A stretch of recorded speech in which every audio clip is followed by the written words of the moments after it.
All right, Braden. So here we go, man. We got this segment for you guys. We want to call it 2 minute drill, and it's going to allow Braden to just break down at a very high level, 30,000 foot view, some of the rudimentary aspects of the stock market. So we're going to start at the beginning. We're going to start square one. Braden, what is a stock, and what is the stock market? You're on the clock. So this is the foundation. You have public markets, which are where stocks and shares of companies are sold on, which are, make up exchanges. So the New York Stock Exchange, the NASDAQ, the over-the-counter market, there's, different venues and countries around the world. So there's the market. The majority of companies, however, though, are private. They still have stock, which represents ownership of a company. So a stock is all of the shares that represent fractional ownership of a company. So when you buy a single share of stock, you now own a small piece of the company in proportion to the total number of shares. So someone could literally go, and Warren Buffett and other people, great investors have gone and bought large percentages of billion-dollar companies, and they are now a fractional owner in effect of the company. And so that's also where you get companies where they go from private and then they release their stock on the public market, and it's called listing, the IPO, the initial public offering. And so that is kind of the, different stocks also pay dividends. Some are profitable, some do not make money. And all of these stocks represent companies and entities. So you have to understand a stock is not, something in the air. It is an actual company.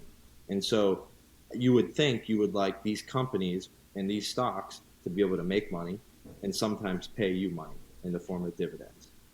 That is the basics of the stock market. Nice, man. And you mentioned the ownership piece, and stocks represent ownership in these companies. And you mentioned before the corporate raiders, the Carl Icahns of the world, who would buy, 10%, 20% of a company. Can you explain that really quickly, just to highlight the importance of understanding stock is ownership in a company? So, and this is why a lot of people think it's dangerous, or, companies think it's dangerous to list on the public market, because what started happening in the 70s and 80s is really wealthy people, or people that had a lot of money at their, big investors and billionaires, could go and publicly and sometimes secretly, just, through accumulation, and buy 10 to 20 to 8% of a company, which represents billions of dollars of investment. And so by doing that, they themselves now are owners of the company. So they have a say.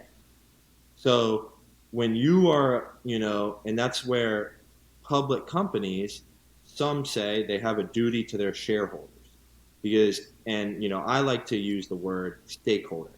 So if you're a stakeholder in a company, that means you're tied to the company, which means you want them to do well, because they will pass their profits off onto you. And so you have to understand that this is the game of money is sometimes inefficient. So that means you'll have stocks that are trading way above their value, not necessarily based on the underlying fundamentals. And so it becomes a different market. So you have to understand all of the moving pieces, and that this is big money. This is trillions of dollars every day moving around.